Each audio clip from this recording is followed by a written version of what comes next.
Hello and welcome to week 3 of Life Makeovers from the book by Life Makeovers with Cheryl Richardson. And this is week 3, Finding Your Lost Self.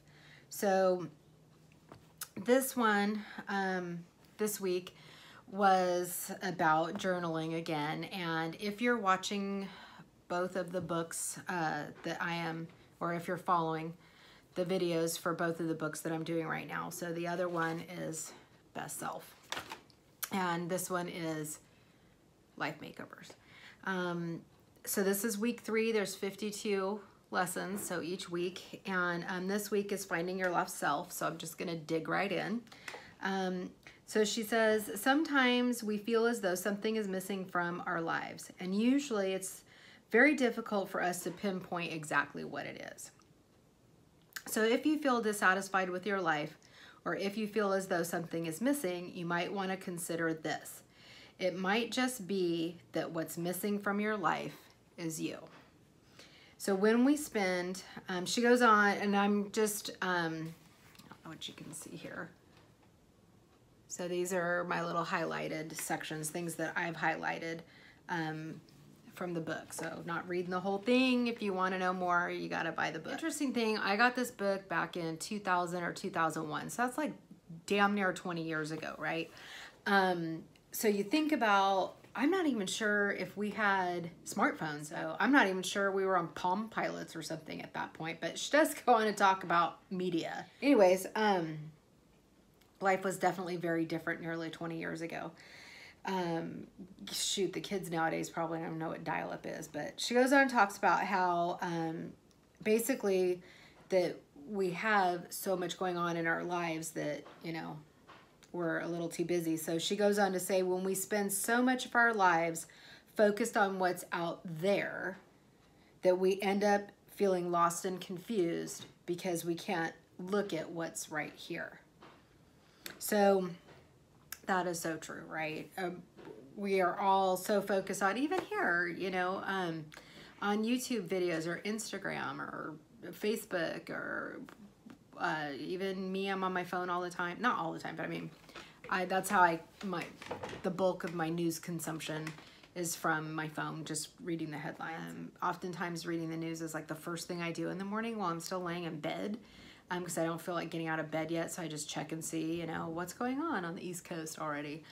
And, you know, come to think of it, that's probably, you know, really taking me off the path that I probably should be on for the day. So, anyways, she goes on and she says, in order to capture the something that seems to be missing, you'll need to get to know your inner self in the same way that you would get to know a friend or a lover. And that there are many paths that will lead you to yourself. And these are just some examples. And number 1 is a journal. And I mentioned it in my Best Self video today that that was just straight to it, journaling. And that's number 1 here, journaling. And I'm kind of getting smacked over the head right now with I should be journaling. And so I have this journal. I have this journal. I have this journal. This is my weight loss journal. Hold on, I have more. I have this journal, which I'm not going to share with anybody what goes on in here, but I have one more on the way from Amazon that's a new gratitude journal. And then I have this. This is my workers' comp. Ow. Wonder why I get hurt all the time. And there is a journal as well. So I think I'm gonna have my hands full with journaling, but so I also can't show you right now because it's in my phone and that's what I'm taping with. I have my food journal. So I journal a lot of statistics. I don't, So I journal a lot of statistics, a lot of numbers, and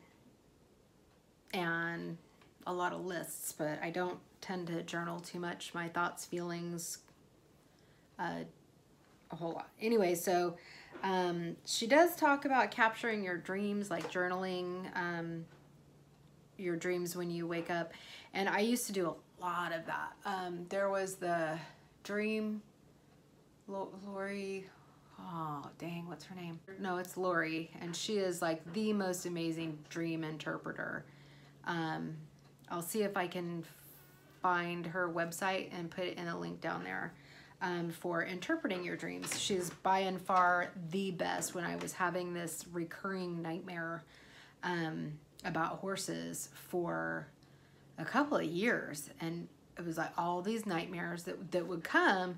When they would come, it was always a horse, some type of horse was, or horses were the central theme, and but all different things, and whatever it was, it would recur for weeks on end.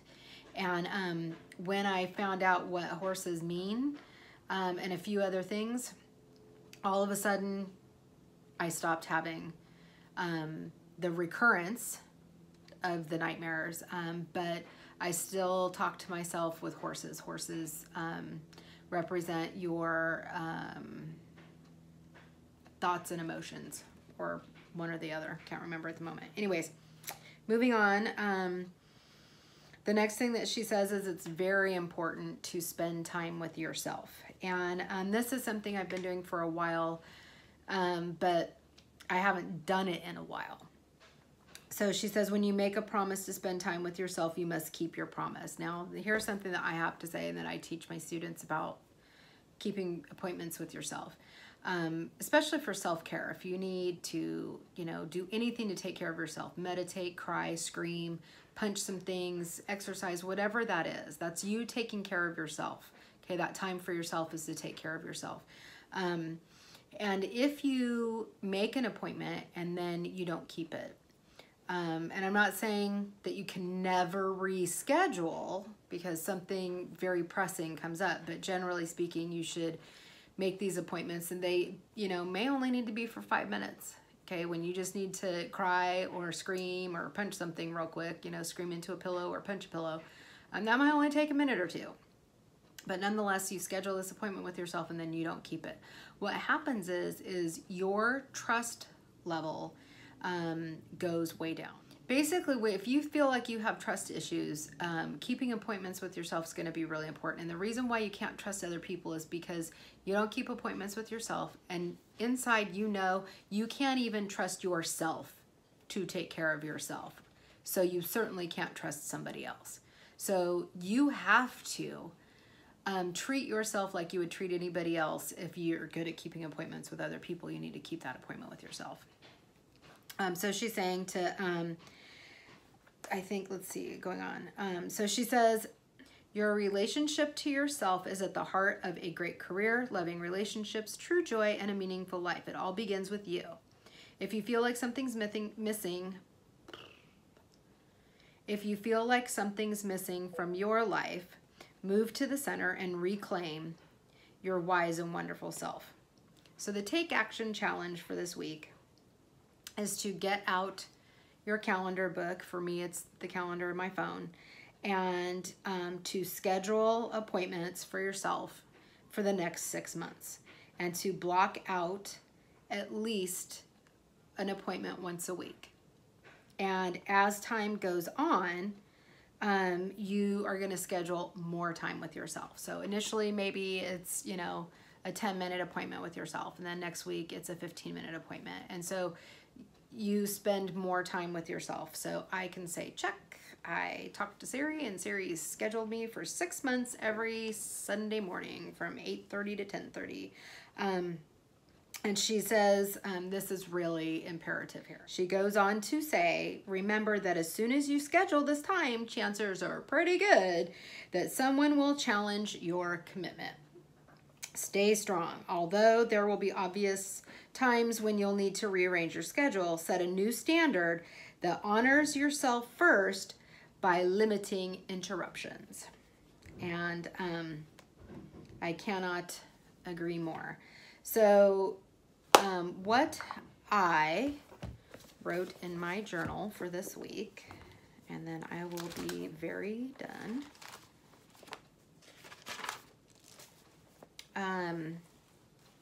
So this is Finding My Lost Self, week 3.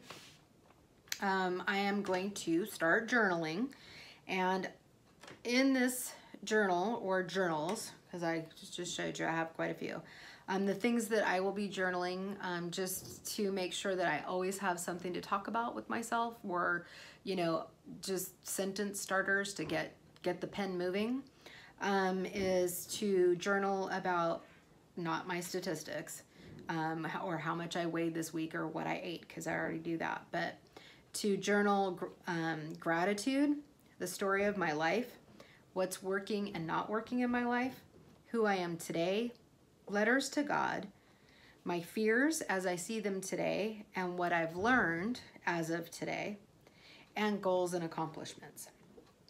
Number 2, for my personal time, my me time, that's exactly how it's worded on my calendar, is it's me time. I'm going to spend that time doing this book, the Best Self book, but also meditating, and something that I've always wanted to do, and there was, this was a example in the book, and I went, hello, I've always wanted to do that, because she talks about spirituality, maybe, you know, reading the Bible or whatever religious text you use.